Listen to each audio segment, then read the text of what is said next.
Welcome everyone. This is the second dialogue, the second session in our dialogue series with Otto Scharmer and with the MIT Presencing Institute. A little recap for those of you that are joining for the first time.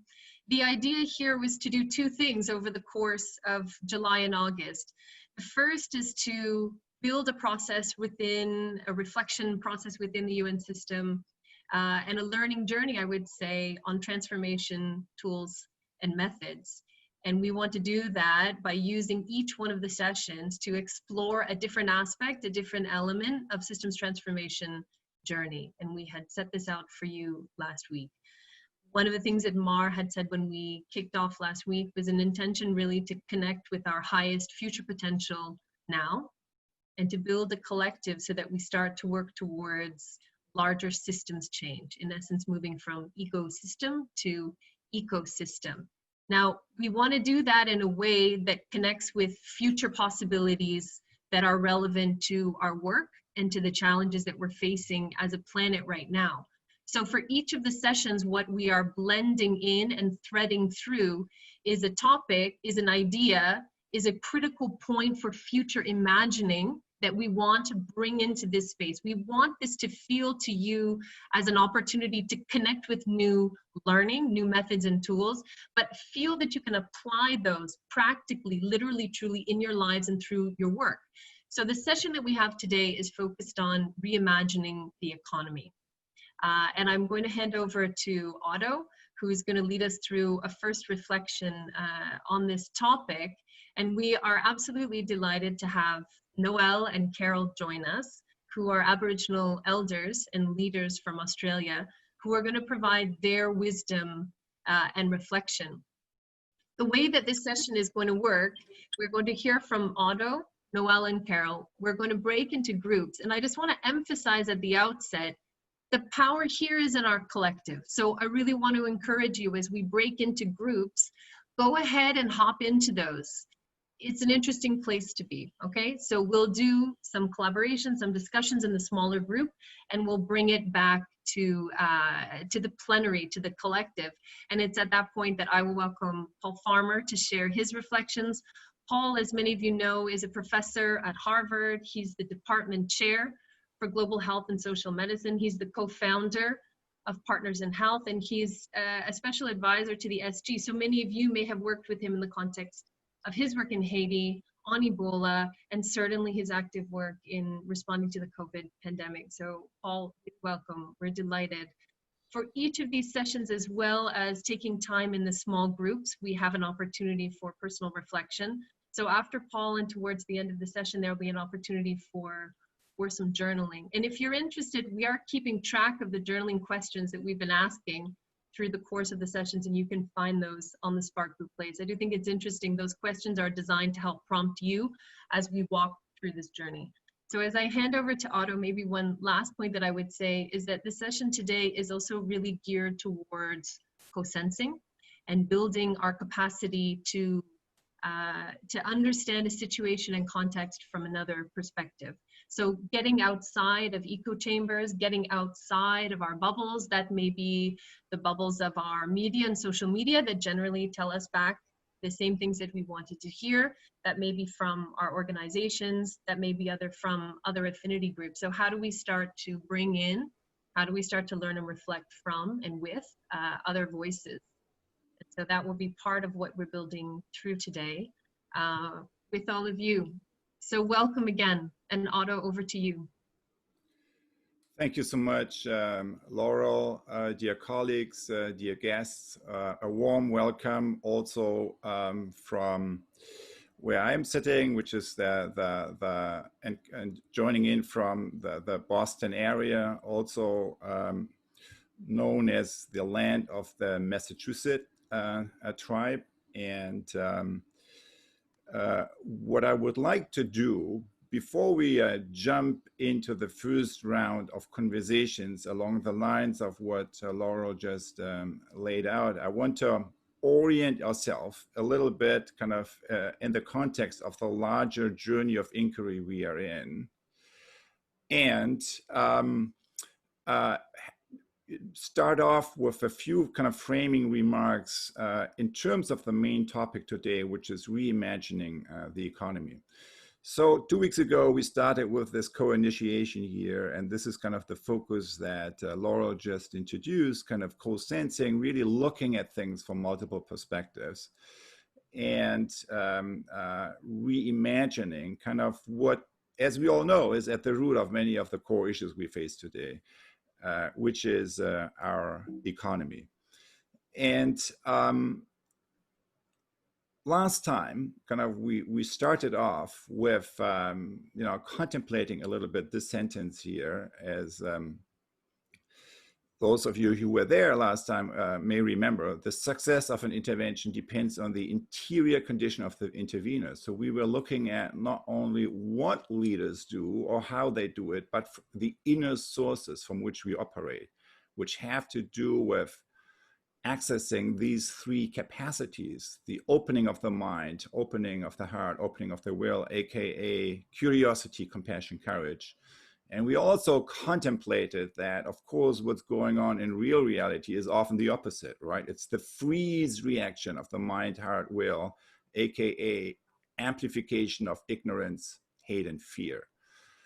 And we talked about what it takes to seeing the amplification of this upper half in our world over the past few years, what it takes to respond to that from a right place, which is, of course, on the one hand, the individual cultivation here, what we do as individuals and in our teams, but there's also like a system-wide societal response that has to do with new infrastructures in learning, in democracy, and in our economy, kind of, that is facilitating the profound shift, civilizational shift that we all are a part of and that we all know needs to happen in the decade that is now ahead of us. So today, we want to double click on this third one here, right? On the new economic infrastructures, which is really about the transformation of the economy. And rethinking the economy from scratch is something that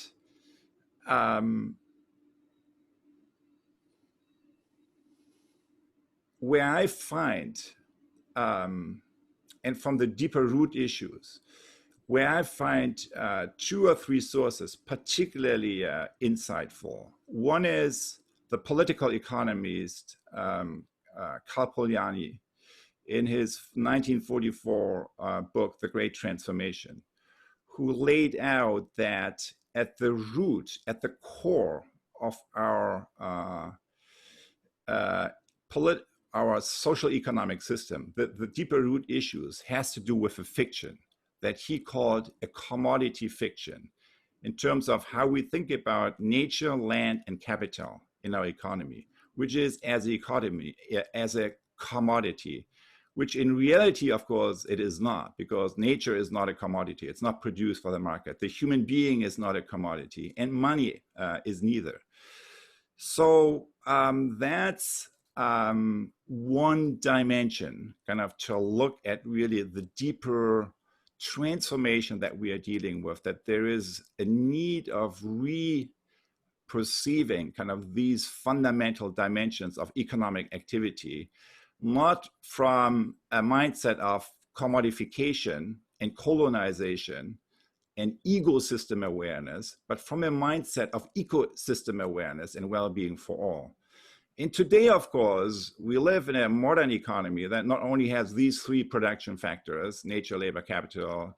We deal kind of in a modern production function with technology, with management. Of course, there's the consumption side and the governance, kind of how all of that is stitched together. So the question I want to put out in front of us is, what would it take to rethink these foundations, these 7 core dimensions that in each economic system and each economic activity are framed and operated in some way? What would it take to rethink them, not from an ecosystem awareness, which is what our current economy is operating on, based on colonization, and commodification, but from an ecosystem awareness that is focusing on the well-being of all beings.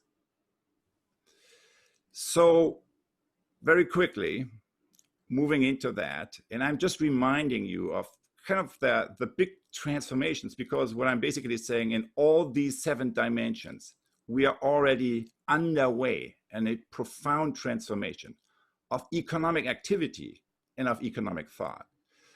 So the first one has to do really kind of reconceiving nature from a resource to a living ecosystem, or we could even say to a teacher, right? Because at the end of the day, as we will learn later today, the ultimate teacher here on Earth is, is nature, is Mother Earth, in many ways. And it also has to do with reconceiving of economic activity from linear to circular.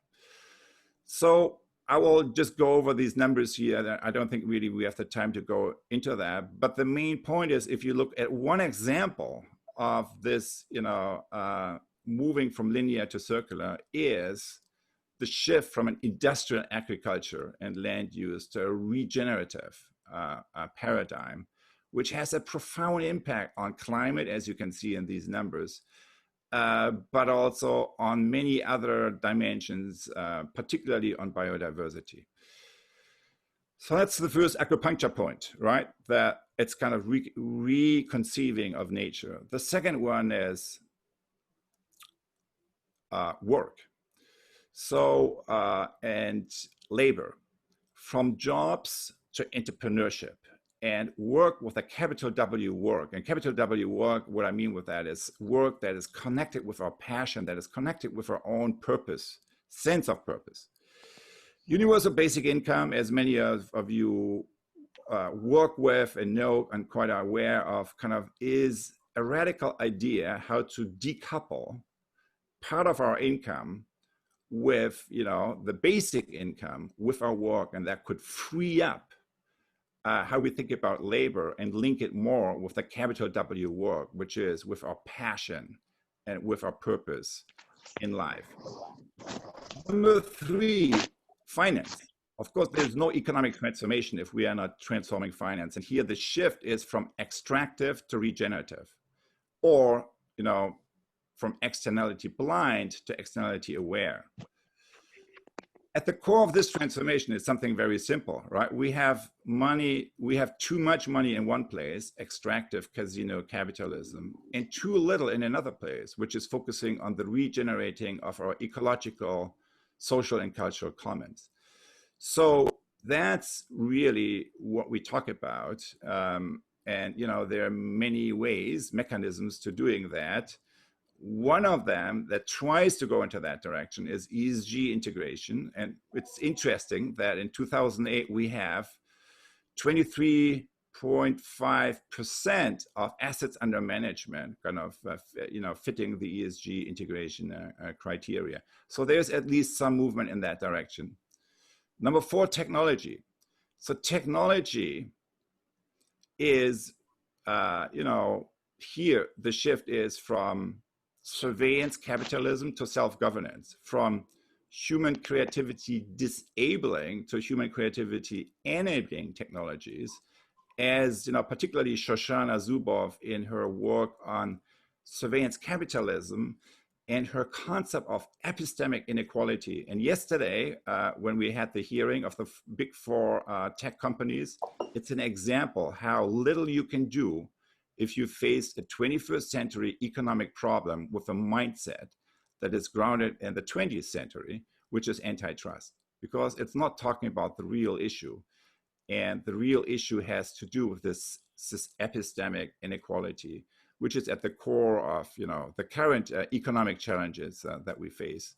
Management, kind of from hierarchical to ecosystem leadership, and then on the consumption side, we have the whole post-growth discussion from GDP to GNH, or well-being for all, and with various examples there you're very aware of. And then the 7th one, coordination in governments, from the traditional mechanisms of hierarchy, competition, and organized interest groups to something you could call awareness-based collective action.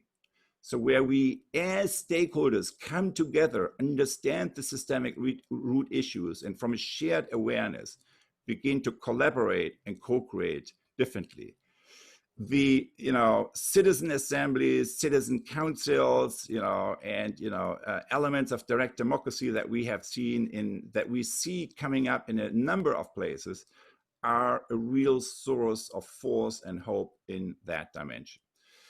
So I ask the question, what does it take to rethink the foundations of our economic activity from a viewpoint that is not grounded in ecosystem awareness, commodification, and colonization, but ecosystem awareness and well-being of all? And what I showed to you is that in each of these 7 dimensions, we have already a lot going on.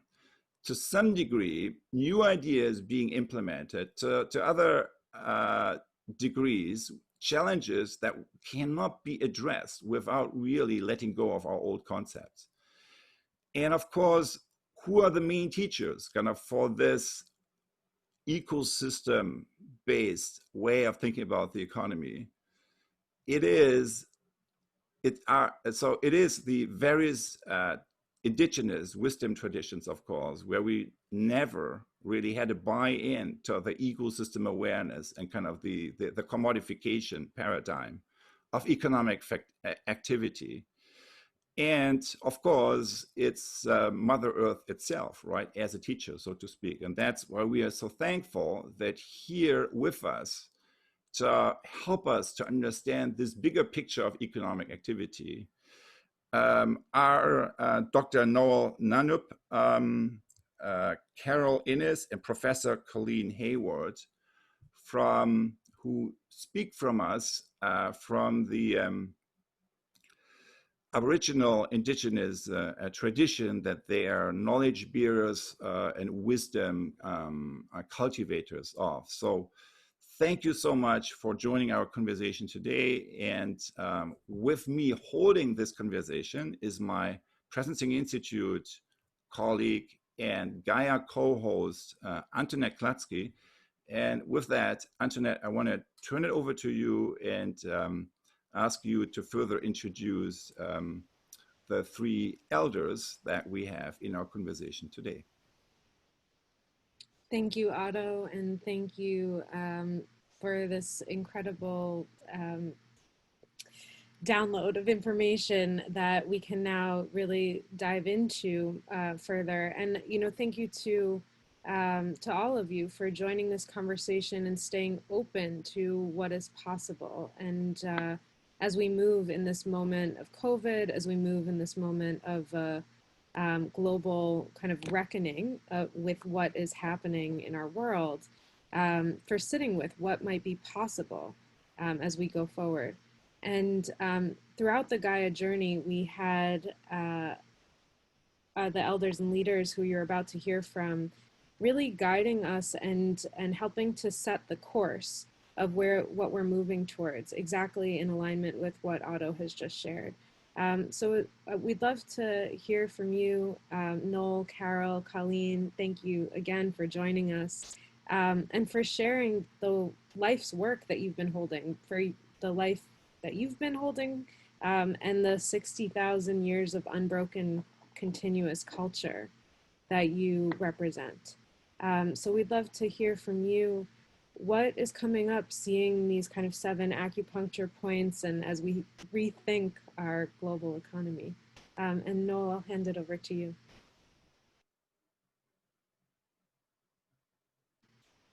Let's make sure you're off mute. There you go. How's that? Perfect. Thank you very much for that. And Kaya, everyone. It simply means hello. And Wanju is welcome. It's an awesome opportunity to spend these few moments with you. And of course, one of the speakers you'll hear later, or maybe even sooner, is Colleen Hayward. And I worked for her for 9 years at a university. And in that capacity, Colleen handled a huge budget for the university and is a remarkable individual, full stop. Here in Western Australia, we have a treasurer in our parliament for Western Australia who is an Aboriginal man that we know and understand from our community and is therefore firmly entrenched in the world of economics, as well as, you know, an individual who in his own right is able to handle the budget, which is multi-millions of dollars for the state of Western Australia. And we're very fortunate in this part of the world. You can stick a shovel in the ground anywhere and you will dig up something that is of value. Of course, that is an economic value when we bring the dollars to it. But the social value of that and the human value of that is, you know, something that is not even considered in the equation. And therefore we've had, since colonisation, this huge divide taking place, and we've been marginalised and pushed as far as it's humanly possible to be the dregs of society. We're very low in numbers, and that economy has just been marching along, gobbling up everything it can get and processing it and sending it off and selling it to other countries. Individuals here can be obscenely wealthy because they have that entrepreneurial flair, and they just go about digging up things that you know, they don't own, that never belong to them, and they just sell it off and make an absolute fortune out of it.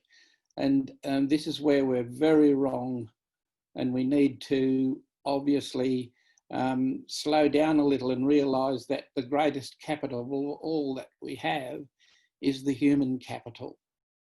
And that human capital we need to tap into and listen to. And in this part of the world, as Australian Aboriginal people, we've always had this series of policies that just takes us to our wits' end. And one of the things we need to do is to now let you know that the government has finally realised, this is the Commonwealth for the whole of Australia, that we are a commonwealth. One word, but it's such an important word, which has been totally ignored. And we've been driven to this point where, well, what do we do with the Aboriginal people? What can we do for the Aboriginal people? So they just tell us what they're going to give us, and they keep telling us and telling us and telling us, and reinforcing that through policy after policy after policy. And they keep doing the same thing along the same lines and expecting a different answer every time. And of course, we know what Einstein thought of that. So given that brief synopsis, that little bit of understanding for you, please understand when the GFC hit you guys over there in different parts of the world, it never arrived here until 4 or 5 years after the initial you know, time it started across there in the main European bloc. Because we're so far from the rest of the world, we're at the end of it. And when it did arrive, we were in an economic boom with iron ore being worth over $100 a tonne. And, you know, the dollars were just rolling in. It was truly incredible. And then suddenly, bang, everything just came to a stop. And COVID now has pushed us to a point where here we are stuck in this place and space, and it's very, very difficult for us to get anywhere. So the government, in their wisdom, have decided now, instead of telling us what they're giving us, to bridge a gap, because there's a gap between health, there's a gap between education, there's a gap between, you know, incarceration rates, etc., etc. They're asking us now, this is the new way, what do we want to get out of this so that we can bridge the gap? And finally, they realise that, you know, as you said earlier,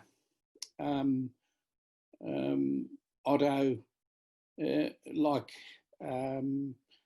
what is it, a ecosystem and well-being, we need to get down to that. So that's where we're headed, and we will get there. And I know that through people like Colleen and Carol and Richard, who drive this economic, or what will I call it, a social impact, that we're going to have a festival very soon, starting next week. And we'll be able to make our way to get to a point where we can clearly articulate what our needs are, and we don't want to leave anyone behind, and how we go about that and come up with the best possible solution. And so I'm now pinning my hope on Colleen being able to speak to you and tell you her thoughts, which I know will be full of lots of what you need. No pressure, Colleen, but at the same time, if, you know, we've worked together and I understand how you work, so I know that, yeah, this is your cup of tea. So I won't keep chattering on about it. I'll leave it to you now. Thank you, Noel. I'll do my best. In thinking about this particular conversation, the first place that I went to was the Human Development Index and all the cultural bias that there is in its determination. We know, of course, that for the nuances of indicators that are considered, the three big ones are life expectancy at birth, our level of education or learning. In Australia, that's in a Western sense, not in our sense. And of course, gross domestic product. It's interesting because yesterday I did what I tend to do quite regularly, which is go to Dr. Google and have a look at what's Australia's current place on the Human Development Index international ranking. Now, we're currently listed, so this is the 2019 ranking, as 6th. That's the lowest we've been in a lot of years. Generally, we're in the top, you know, we're about 3 or 4 behind Scandinavian countries. So looking at the top 10 list for last year, there were actually a number of changes, which I thought was quite interesting, but didn't have an opportunity to explore. Now, the next figure that I want to share with people, and this is something that I say to people in seeking to understand our life circumstances, if you don't remember any other statistic, any other number, remember this one. So this figure is about 12 years old. It's 12 years old because it tends to not be done on any kind of regular basis and has to be commissioned work through our Australian Bureau of Statistics. That's a national organisation. It collects information through our national census, and it guides government in terms of service and infrastructure facility. So 12 years ago, though, we commissioned the ABS to do some work that said, well, don't just tell us what Australia's standing is internationally in terms of the Human Development Index ranking. And at that stage, we were either number 3 or number 4. Tell us what it is if you extract Aboriginal and Torres Strait Islander people from that and just assess us. 103. So when we talk about disparity in outcomes, that I think makes it exceptionally stark. So from 3 or 4 to 103. And of course, even in that 3 to 4, we were in that mix. If the calculation had been done before our extraction, I don't know what the HDI would have actually come up with. It occurred to me though that all the indicators that I use to determine that are ones that are easy to measure rather than ones that are right. And I think I've got a couple of little, I guess, catch cries that I'd like people to think about coming out of this. One is that I'm not sure how you can have a human development index named that simply because we are human when there is no consideration of humanity. So that, I think, is something that I think has to enter the conversation. I look at it, those sorts of indicators, difficult to measure, yes, but things like integrity, respect and regard, connection, care, wisdom, family values, the legacy we leave. Essentially, when you're on your deathbed, what is it that you consider marked you as a person and that you held dear? Because lots of, I think, the things that consume us wouldn't figure in any of that. I understand that pre-COVID, at least, the UN was looking at how do we rekindle our relationship with nature and improve people's lives into the future in balance with the planet. And I think that work, while challenging, is really, really important. I look to our traditional way of life. Aboriginal Australia is different to what I understand, at least in most other areas of the world, about Indigenous populations. We didn't ever seek to take over someone else's country. Everything that we had,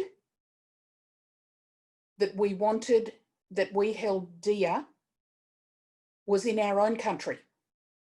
So what we did was look after it to make sure that it was in a position to look after us. That's a very different thing. There was always replenishing. There was sustainability, not only in terms of population growth and density, but in regard to everything. There was genetic integrity and the health that came from that. We worked with nature and the natural environment, and we valued the roles and attributes of others. I have a question often about how much is it that a single person actually needs? And is it worthwhile at some stage asking ourselves of our value as individuals, not in terms of dollar terms and what our asset base is, but do we do volunteer work? Do we make donations? Do we look after others? Do we share in an even-handed way, not just in a way that benefits ourselves and potentially our families? So I'm not sure, because in thinking about, well, what would some of those other indicators be? What I didn't want to do was essentially say there's a whole lot of countries that are automatically going to fall foul of this list. And therefore, people could potentially make judgments about people in those countries or those cultures that could well be negative. But I thought about air and water quality. In Australia, the issue of salinity from land clearing that we didn't do. Food and water availability and sustainability. Introduced pests. In Australia, we have a number of those which are vermin and that we try to now rid ourselves of because they spoil what was here previously. Shelter. Does everyone have somewhere safe and warm and dry to sleep at night? natural forms like plants and animals, regeneration, some of the learnings that we could teach, like that we call farming with fire. Lots of Australian native plants, for instance, need fire to germinate. It also kept bushfires, our language here in Australia, under control. So there are some lessons, I think, that can be learned. And we all know from having our movement restricted, how quickly across the globe air and water quality changed in a relatively short space of time when the whole population of the world did something different to just gobbling up more and more and more resources. I think some of the stories, some of the questions as well are, do people know the stories of the place and the life forms where they are? Do they, you know, is there plant and animal extinction where they are? How do people care for others where they are, and more broadly, including globally? And I think the thing that I wanted to leave people with before I hand over to Carol is we have a system in Aboriginal Australia, excuse me, of totems we call Burunga. As you get older, you acquire more, so that over your life course, you have a totemic relationship with a plant, an animal, a bird, and a fish. You have roles and responsibilities to each of those life forms. And in meeting your responsibilities, you are required to care for the environment in which those things live. They in turn look after us, they sustain us, they provide shelter, they provide food. They provide actually everything that we need in our lives without needing storehouses for wealth and money. They are about the things that are familiar to you and that keep cropping up in your life as though they've recognised the relationship before you have. And I wonder what the world would look like and what this conversation globally would look like if we all adopted a plant, an animal, a bird, and a fish, and took seriously our care for them and the place that they live, so that they in turn can care for us. Thank you.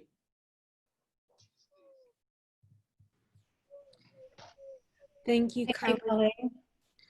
I'd love to just give maybe for a couple minutes before we turn to breakout groups and hear from one another, the remarks from Carol, so that we can make sure that we are able to get into those breakout groups. Carol, do you have some words for us as we move in to build on what Colleen and Noel have shared? I don't think I have a lot more to add, although I think the biggest part of this whole process is around the human and the humankind. And for us as a people in Australia and most First Peoples of the world have been treating anything less but human for the economic gain across the world. So I think if we're considering a bigger shift and a better place and a better you just say good morning to Mama. Move toward a stronger understanding, and the words of Colleen and Noel collectively, and the work that you've all done with Otto and Antoinette previously, our journey we have together is a journey to care for each other.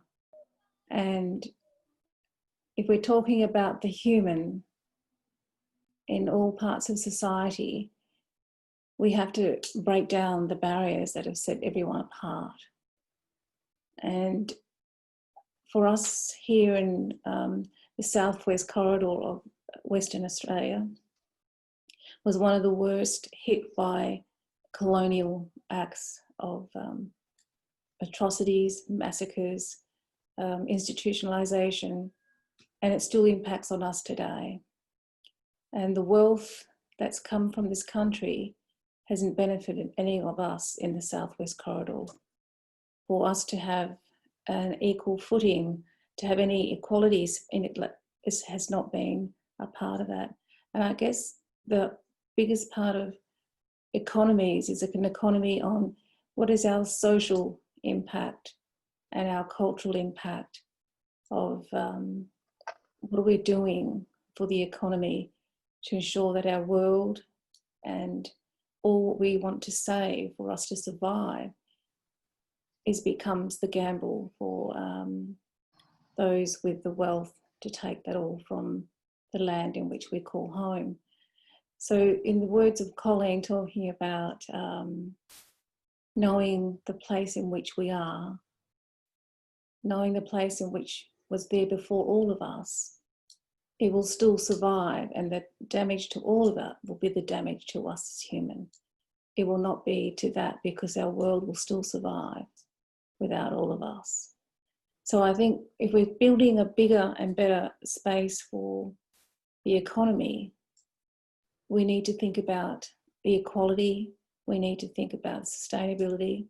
We also need to think about how we build the capacity of people, because a lot of that was not given to people. I mean, we were behind the door because we were locked out. And going forward with the changes and competing, the changes, especially with technology, if we had this so many years earlier, how much our lives would be different. To have a voice in a space where we were void of that is an honour to be a part of your conversation tonight. But I can tell, for me, the beauty I've had is the listening. And I think a lot of the listening needs to happen to help shift and change the world in which we're in. Because it's not anyone's world, it's all our world. So thank you, Carol. Thank you, Carol. Thank you, Colleen. Thank you, Noel. It really does mean quite a bit to hear from each of you, and to see this conversation that we're about to go into in our small groups, and consider what are we hearing from the remarks that you just shared, from the acupuncture points that Otto invited us to look at, and from this idea of caring for everything, and really reconciling with some of the ways that we have not looked at some of the indicators that Colleen shared with us. So for the next about 10 minutes, we'll move into breakouts and then come back to finish our dialogue. So I believe we're in groups of 4, and maybe we can practice what Carol just shared with this way of listening to each other and really just hear what's coming up for each of us. So enjoy your time together, and we'll see you back here in about 10 minutes.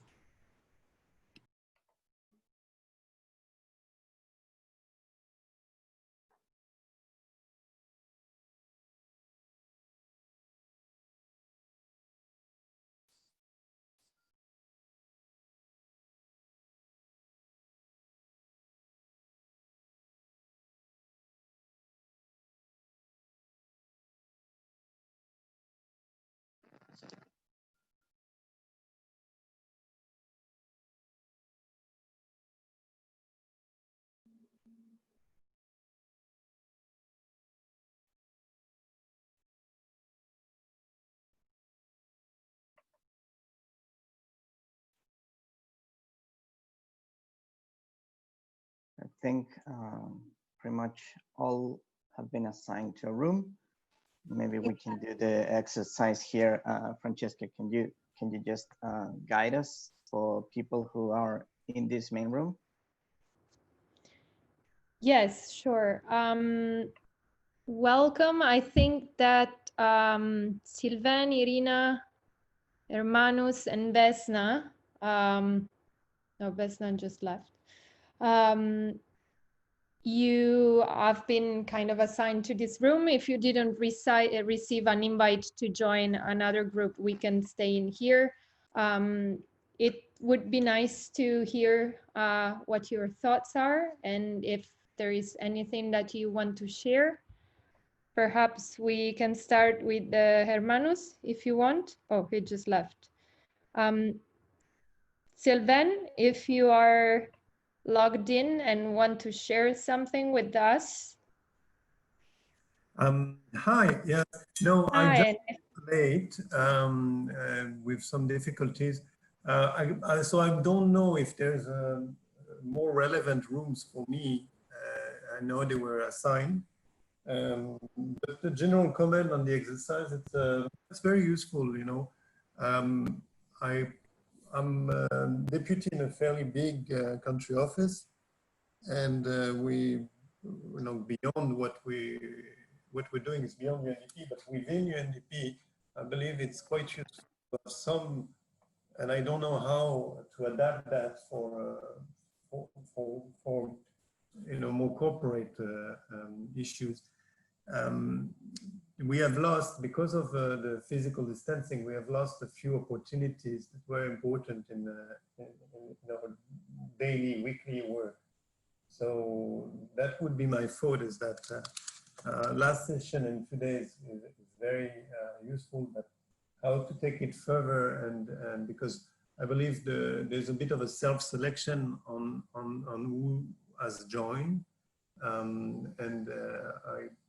My trouble is how to share this and incentivize colleagues to take part a little bit more in understanding that, you know, we have to compensate what we have lost when losing the physical contact. Over to you. May I ask where you're based? I'm in Cairo. Cairo, okay, yes. Yeah, well, anyone can attend and join at any point. We have a dedicated space on Spark Blue that hosts also the previous seminars. I think it's important for our RRs to take part in this, to sense it and feel it and then transfer it, but it's definitely a very fluid type of journey.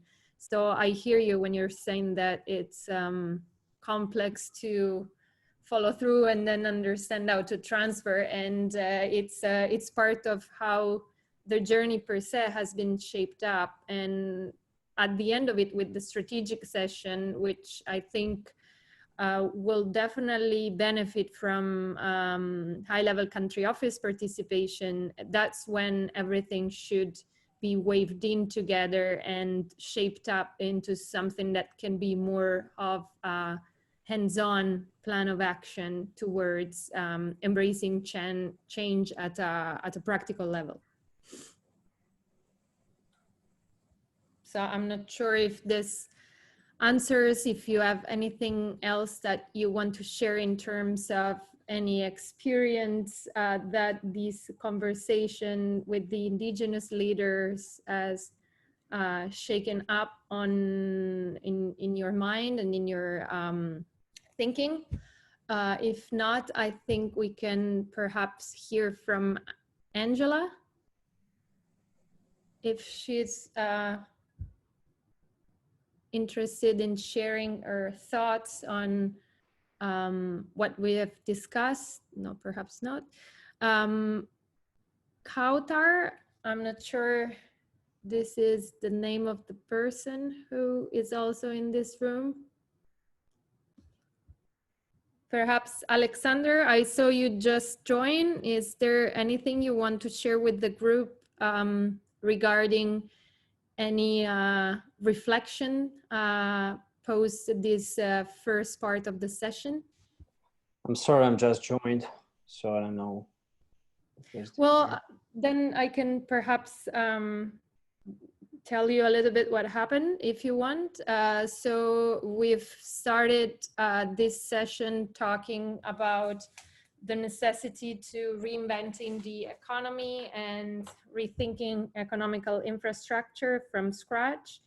And that led us to hear from Indigenous leaders from Aboriginal Australia who shared their experience in taking care of the land and how that kind of is an approach that would go into the direction of rethinking the economy, making sure that everybody is taking care of each other and not just of their ego. So shifting from capitalism to that. And the elders shared some powerful thinking and indicators of how they have been taking care of themselves, their communities, and their land through the years.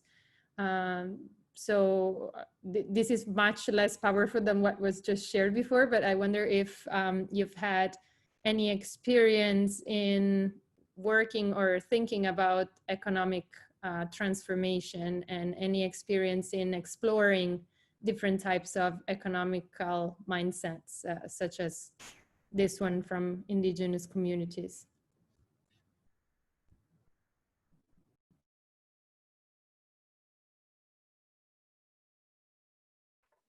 Alex, you're on mute. You're on mute, Alex.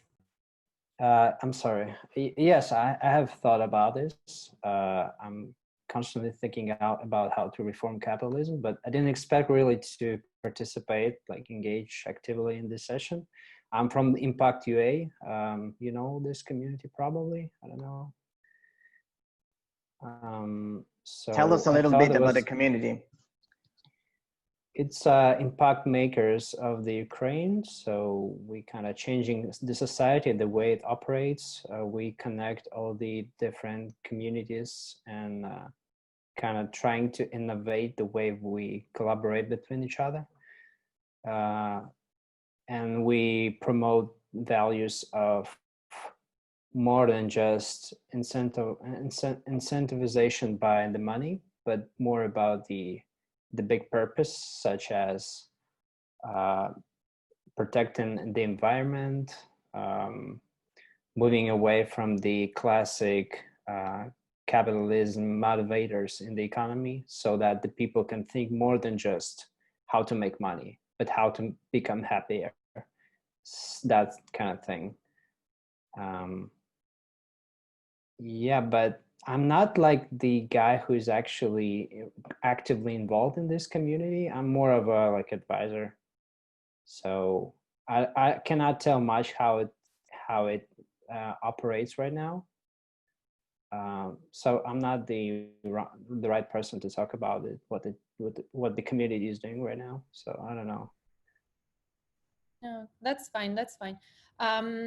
Zafar, I saw you join just now, and I also read the comments that you had left in our journaling space. I was wondering if you had attended this session until this breakout moment, and if you had anything you wanted to share with this group based on anything that the experience from the Indigenous leaders might have stimulated you to think and to reflect upon.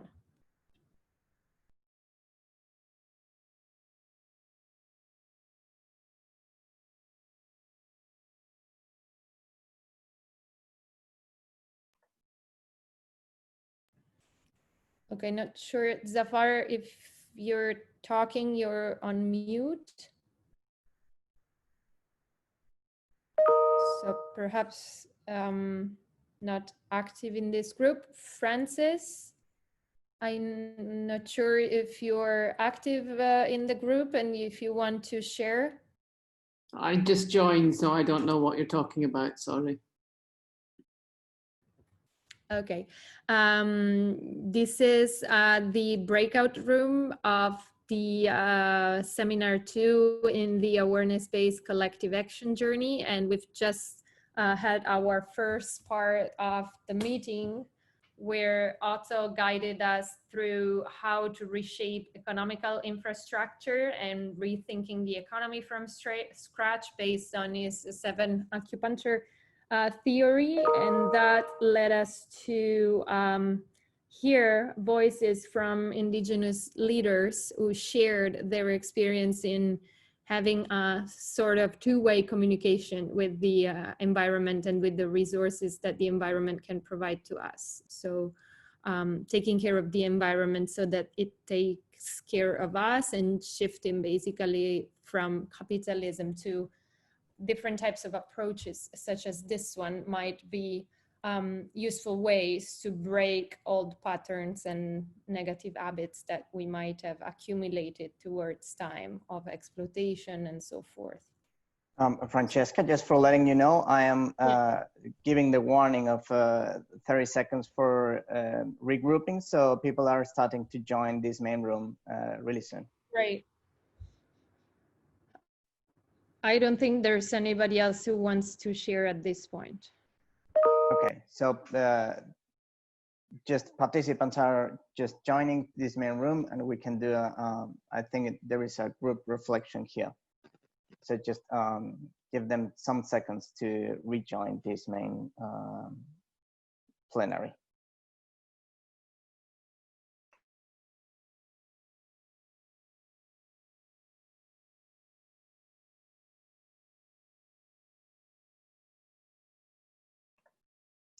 Thanks, Francesca, for your support.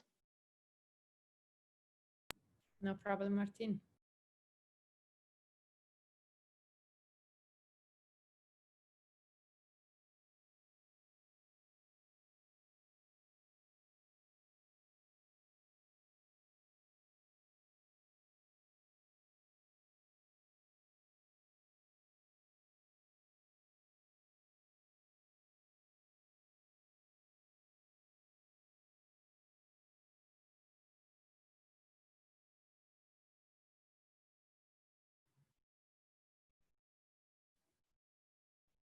Colleagues, welcome back.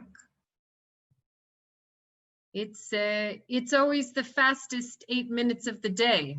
No, we just get going, and I just don't know where 8 minutes goes. It's gone and we're back.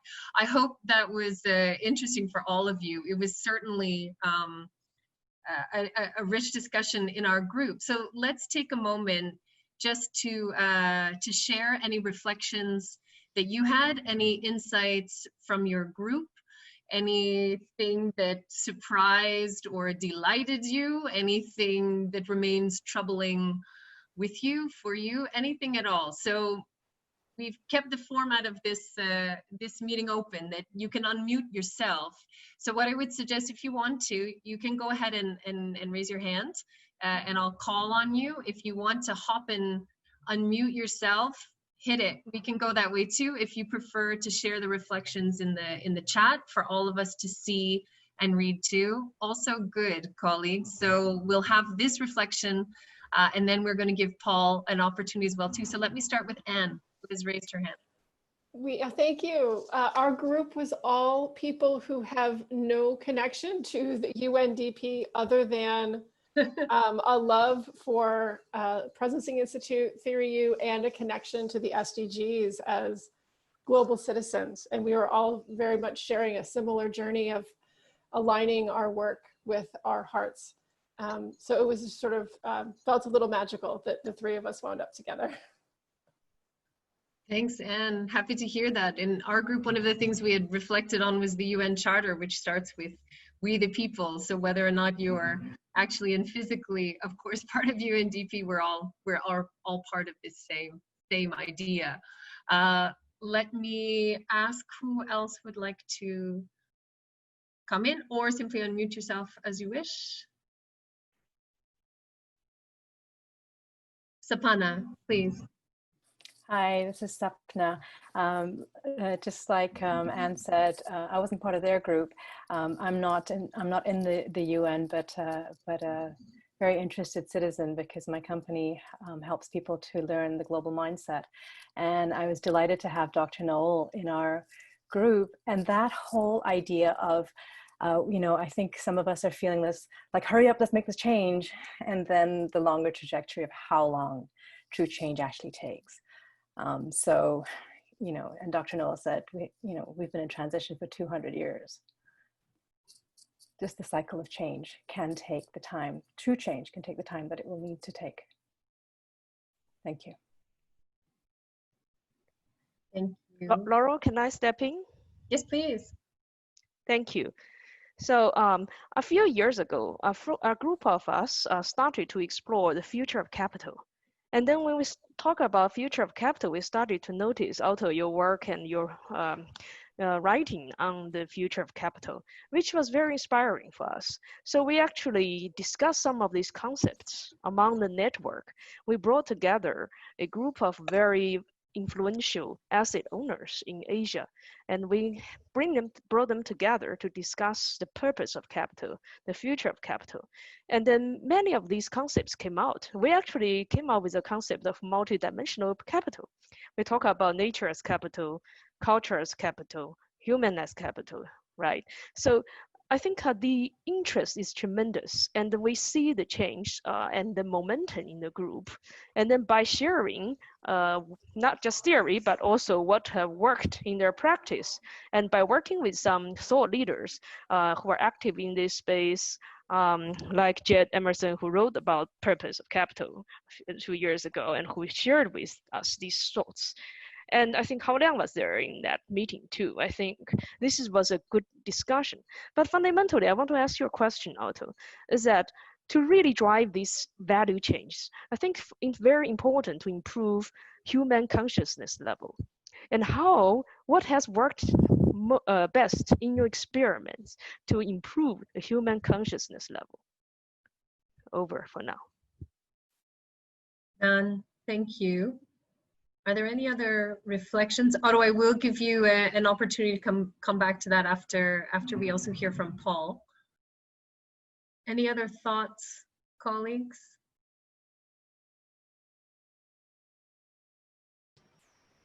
Some comments in the chat. Thank you. Laurel, can I just jump in quickly? Mark, please. Yeah, a lot of what colleagues and friends have been saying resonates. I think this notion of the temporal nature of the moment in which we're in, and the relationship with opportunity and risk for change.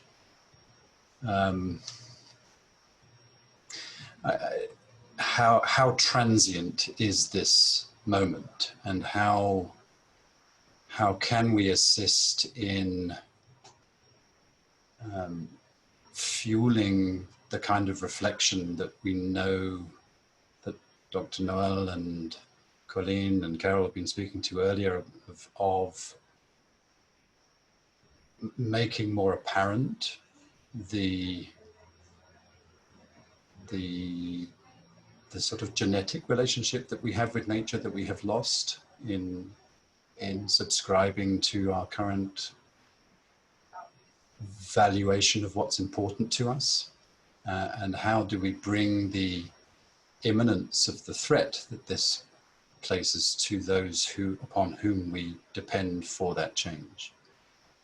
It's something I'm grappling with, and it's about, I guess, seizing opportunity in a fashion that is compassionate, considerate, caring, listening mode, and yet knowing that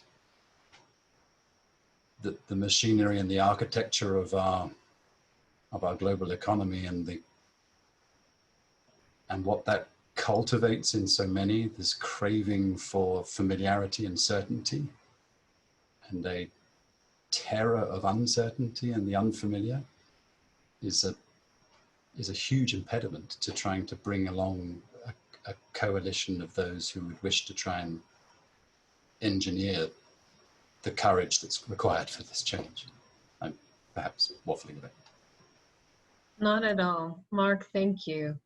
And let me also just mention some of the questions and reflections we're seeing in the chat, particularly what came from Hao Liang about the urgency for change and the time that's required for it, as well as other colleagues. And Mark, you've put the emphasis on the same in terms of revisiting our values and certainly that connection with nature. I'm going to leave this as it is. The chat can continue to run. Otto and our other colleagues, Noel, Carol, and Colleen will have a chance at the end for a quick reflection as we wrap up. Let me at this point welcome Paul, who has joined us through the session and been listening to the various insights and reflection points here. Paul, you have in your career challenged commonly held assumptions in the development field. You've done that in your work in TB, you've done that in your work with HIV/AIDS, with Ebola, where we met, and certainly through the pandemic. And I wonder if you can share with us what do we need to wake up to? What does that look like? And what do we need to rethink as we address the COVID pandemic and everything that is illuminating and shining a light on? With that, Paul, I hand over to you.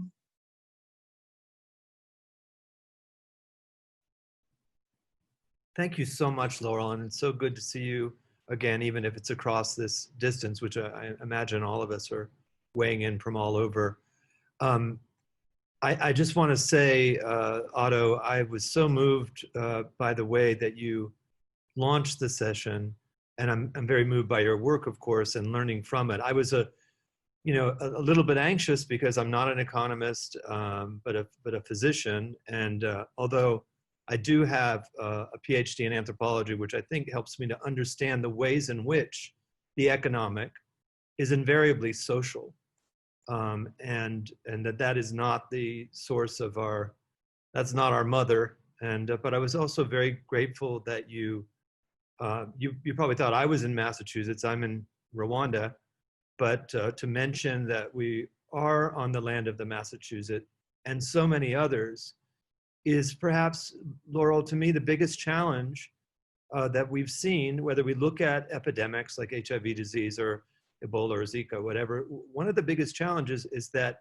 we erase history and therefore thereby impoverishing our analysis even of epidemic disease and why some are stricken and others are spared. I also worry that we're caught in a trap of our own making, and that will take work from institutions like the UN, because epidemics, of course, do not follow nation-state guidelines. They don't care about the Treaty of Westphalia. They are transnational phenomenon by definition if they're pandemics. They're global phenomena. And so too it is with the economy, particularly the extractive economy, as Colleen and Noel and Carol reminded us. So I really just want to lay that as a beginning for a discussion of a very contemporary problem, one we're in the middle of, COVID, with a nod to the insistence from those who've spoken so far that we acknowledge history and that we understand how damage is done, because without that, I think it's reasonable to say that it's going to be very difficult to undo it. Let me just give an example, Laurel, from our own shared experience. When Colleen mentioned the HDI, and I hope it's okay for me to use your first name, when Colleen mentioned the HDI, it's an example of something good that we can do, have a human development index that isn't solely based on a worship of growth of GDP. But it still falls into the trap of being focused on a nation state when, again, economies are transnational, the social world is transnational, and for a virus, of course, the social world is dinner or whatever, it's the next inhabitant. And I just wanted to, after having praised the Human Development Index, I want to just give a number that struck me from the years I spent in Sierra Leone, and still consider myself working in Sierra Leone. In 2013, before the Ebola epidemic began, it's held to started in the latter months of 2013 in Guinea. At that time, Sierra Leone was held to have the highest rate of GDP growth in the world, number one. And again, this is due to the extractive industries. All three of the most heavily affected countries, Liberia, Sierra Leone, and Guinea, sit on this, it sits on this vast amount of wealth, as has been mentioned in discussions of Australia. Within a year, at the height of the Western surge of the pandemic, Sierra Leone had fallen to second from last place. And below it was only war-torn and cholera-torn Yemen. And it's just a reminder of how imperfect these tools are for measuring real economic health, which is, of course, a subset of social health, I believe, certainly in the way that Otto presented it. So the nation state, using that reflexively, as the UN is called to do, right? All these debates about the World Health Organization end up usually with a shrug and saying, well, we're responding to individual nation states, which is the job of the WHO. But for the analysis, focus on a nation state can illuminate and it can obscure. And I'd like to pursue that in a discussion of COVID. And I hope, Otto, that it squares with your ego to eco approach as well. So you cited, I believe, Polanyi, but the notion of fetishization of economic things, money, et cetera, is an older, as you've said, as you've written, is a 19th century, at the latest 19th century kind of idea. So we fetishize the economy as a thing, as if it were apart from the social, like a tree or the earth, apart from the social and physical world. And I think that we can already see right now the cost that is having in the COVID responses. For example, in my country, the United States, which I'm sure that you're looking on with a good deal of pain. I doubt there's any schadenfreude involved in seeing how poorly the United States is doing. But this is exactly the nature of public debate right now. Do we focus on public health or do we focus on the economy? So what kind of fetishization does it take to transform two social things, one, public health or health and well-being of a population, and another social thing, the economy? What kind of prestidigization does it take to make these into different and opposed needs in terms of responding to an epidemic? And I think that when we look back, that will be one of the more significant costs. Certainly it seems that way from having spent almost all of my time during the pandemic in Massachusetts. And I'm going to go back to Massachusetts in a second, not physically, but in terms of commenting on this. So COVID, in responding to COVID early on, and there's all these political debates, for me, if it's true that this is a virus that was unknown in December of 2019, and by January 12th, the genome of it could be published and shared from China all the way to Harvard, I can tell you I have a number of colleagues at Harvard Medical School who began work on vaccines literally the next day after receiving this. So I'm going to lift that up as an example of how humans can cooperate in a way that would have been impossible just 40, 50 years ago. That is publishing the genome, sharing it, and using it as a means of designing vaccines, diagnostics, and therapeutics. And I will mention a little bit the kind of work I do, along with many others, which is clinical work, but also the kind of social mobilization that's been called for here a number of times. And just to give an example from Massachusetts, Massachusetts has a Republican governor named Charlie Baker. I have to say, is not someone I knew well before, but when Jim Kim and several others from Partners in Health and affiliated with Harvard went to the governor, we said, we need to do something similar to what Rwanda has done and is doing right now. And instead of looking shocked, he asked what we meant. We said, well, there are multiple things we need to do in addition to a so-called economic shutdown, social distancing, wearing masks, but also contact tracing.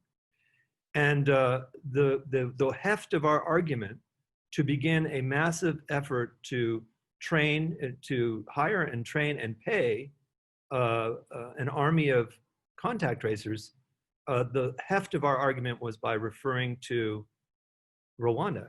And of course, there were other examples we could draw on. We could say that in responding to Ebola, for example, the chance for contact tracing and for a number of other interventions was quickly swept away. And Laurel, you'll remember this, you know, when we talked in Sierra Leone and Liberia and Guinea about flattening the curve and preventing the surge, we failed completely.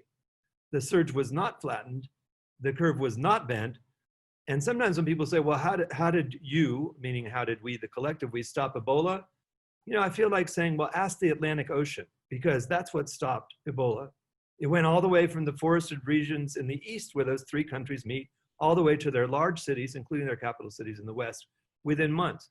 So we had already lived through, and many of you have, as you know, certainly the resident coordinators and many others working with UNDP in the field, when you've seen one of these devastating examples of failing to flatten the curve, which of course wipes out all essential medical services, including, you know, assisted childbirth, then you know you never want to live through that again.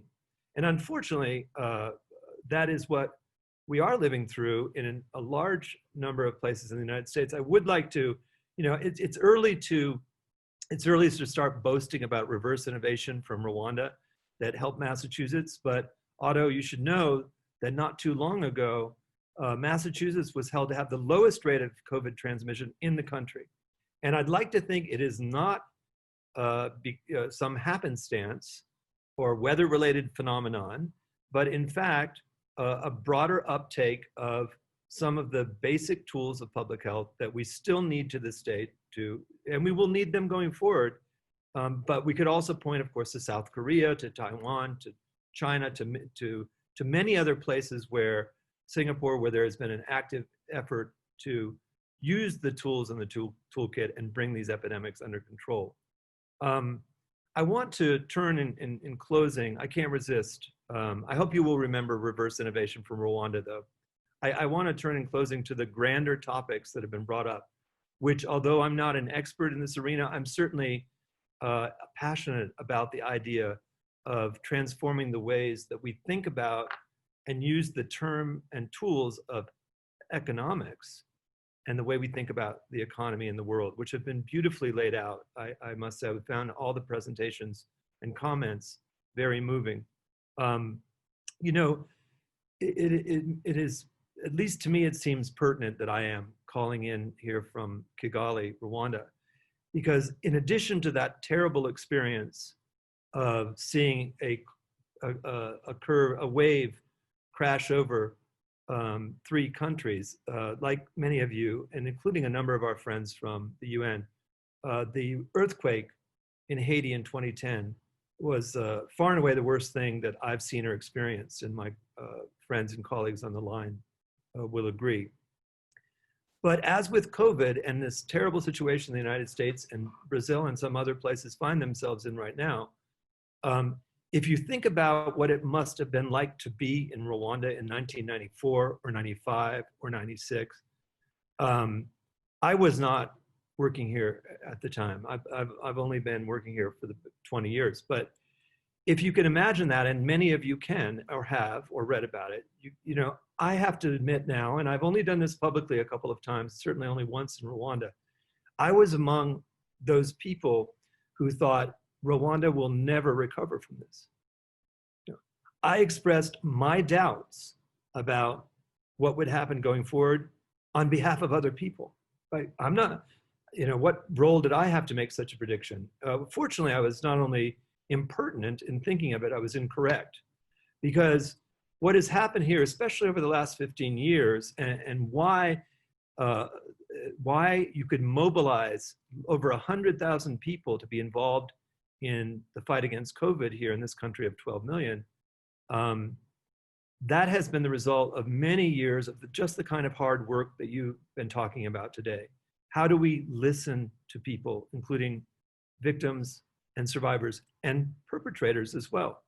I mean, this country has gone through so much, and again, a number of you have worked here, but to go from that hell to a time just a few years ago where you could follow, again, admittedly, life expectancy at birth, juvenile mortality, maternal mortality, they're imperfect measures, you know, and for some of the reasons that were already brought up by Carol, for example, they're imperfect measures, but we can say with some confidence now that the decline in mortality here in Rwanda, the rise in life expectancy, the decline in mortality from specific pathogens like HIV, TB, and malaria, these are the steepest declines in mortality ever documented anywhere at any time in human history. So if we can do that here in Rwanda, if the Rwandans can do this in a manner that encourages collective engagement at the village level, at the town level, then I'm confident we can do this in my own country, in the United States. And back to, as just one closing comment, Laurel, you know, the question of extractive colonial rule. Extractive colonial rule is, of course, rooted in the unequal relations that began not 60,000 years ago, but about 500 years ago, right? And they are tightly bound to slavery and the slave trade, to continued extraction through, internally in my country, through Jim Crow, which again, you'll find the roots of police brutality are tightly tied to slavery in my country. And they have been since the end of the 18th century, if not earlier. So looking back at this sorry history of extracted trade and the lack of an HDI that is also transnational, that is historically aware, we are only beginning now to see the depths of the damage that has been done and the fact that it can be transmitted over time through economies that are fundamentally social, through all kinds of pathologies. So if we're going to undo the damage, if that is our quest, and it seems to me the quest of those gathered here today, that quest stands on the edge of a knife right now. And I think that billions of people in the world can't be wrong that there is something you know, eruptive and potentially positive that can come out of this. But despair, like cynicism, is a completely dead end here. And I think Rwanda is as good a place as any I can think of to reflect on the possibility of purposive progressive action. Thank you for including me.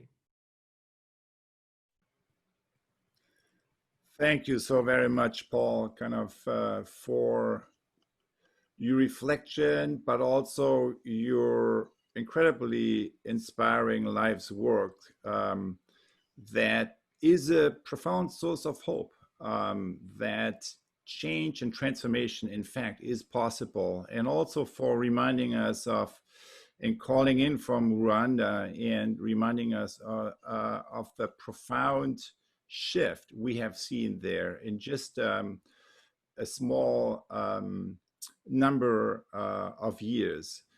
And what you shared with us really is, basically saying, the choice, the perceived choice between, public health and the economy, kind of that this is kind of a false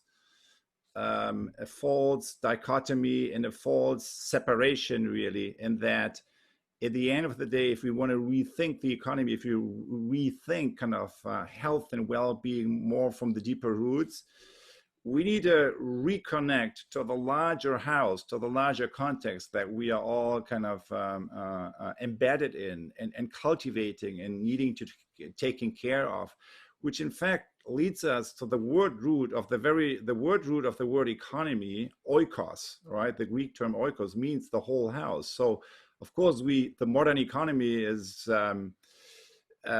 actually in complete ignorance of that, but the transformation and has also brought some gifts. But what the shift that's now that we are now talking about, the 7 dimensions, the acupuncture points, the what we heard particularly from you, Colleen, is where's the humanity, right? So HDI, that's a step in the right direction, but where's the humanity in that? And that was so touching, and it connects us with the larger house, right? The whole house. How can we think and reimagine our economy from the context and the well-being of the whole house, of the whole community that we are part of?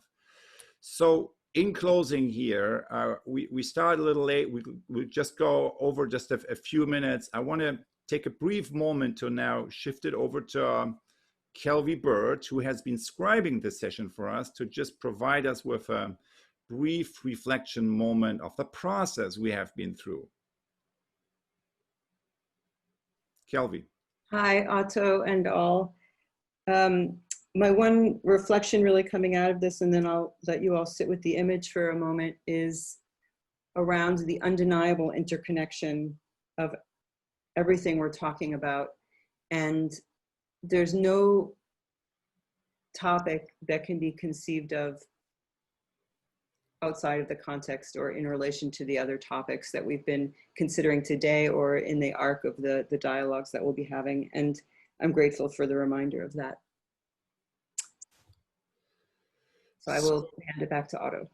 Let us take now, so if you want to, just take a moment to put this on full screen, kind of the spotlighted place, and click away the other windows. And then just take a moment to let that image sink in, which is a reflection of the various parts of the conversation we have been in over the past 90 minutes. And if you want, and if you feel drawn to do so, then share in the chat any of your responses or resonances that you feel. Ideally by just using the sentence structure, I see, I sense, or I feel.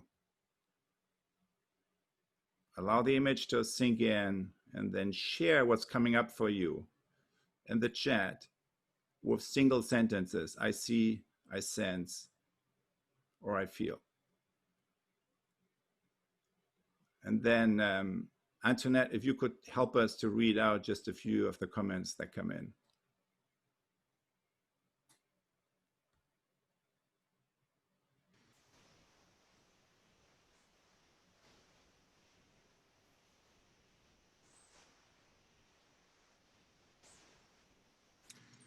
I feel deeply touched. I sense balance. I feel change is indeed possible. I sense enormous possibility. I feel hopeful. I see that we are caught in a trap of our own making. I feel tender-hearted sadness. I see interconnection. I sense opening. I sense evolution into the whole picture of humanity in balance with nature.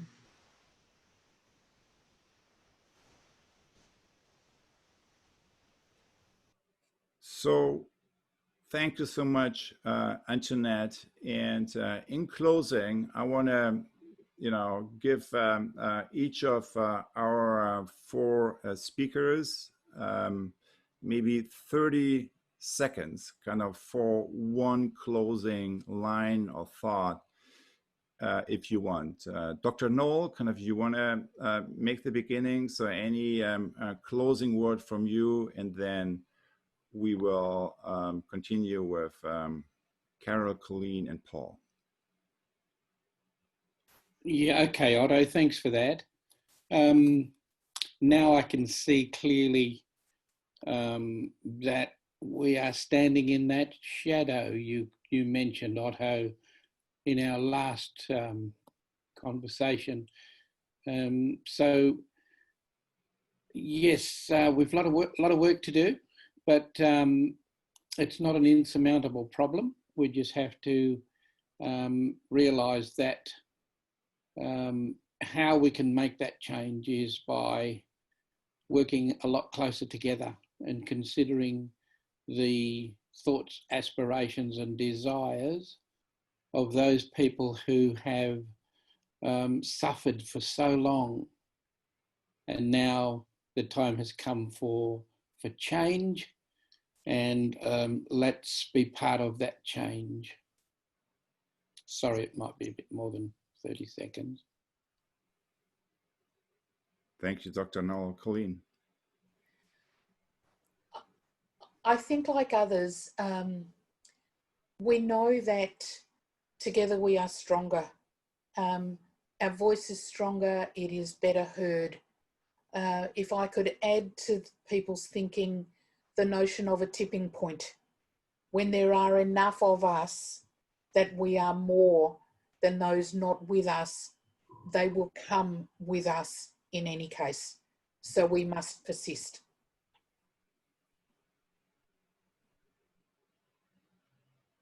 Thank you, Colleen. Carl. I just sense sense of hope, I think, is what we need to have. I think with COVID, it brought us all to an equal plateau across the world, and a lot more suffering, but everyone was working together. And I think if we can work together in this pandemic, we should be working together like this for the rest of our lives. Thank you, Carol. Over to you, Paul. I just want to say thank you, Carol, for that beautiful sentiment, and I share it completely. It has brought us to a shared plateau. Unfortunately, as we know, it is no great leveler, COVID. It is targeted. Those who have been targeted is one way of thinking about it. And so if solidarity is the most noble of human sentiments, I would just ask that we remain committed to pragmatic solidarity, because there are material things that people need now more than ever in these very difficult times. And even that gives me hope that we have some tasks before us, some reparative tasks. So again, thank you for letting me comment. Thank you, Otto. Thank you, Paul. And that resonates on so many levels, and reminds us, of that an economy that is not able to pay everyone who we call essential workers living wages obviously is operating on false premises, right? An economy that is kind of, destroying the foundations that we are living on, our house is built on, obviously is operating on false premises, and kind of looking into these shadows, as you said, Dr. Noel, and kind of facing them and holding the gaze steady on these issues is actually the source for transformation. And we learned from Paul, we learned from other stories, kind of that this is quite possible and it's actually happening around us. But this is also a moment where we all invited to take what has happened in places like Rwanda or others to a whole other level of impact.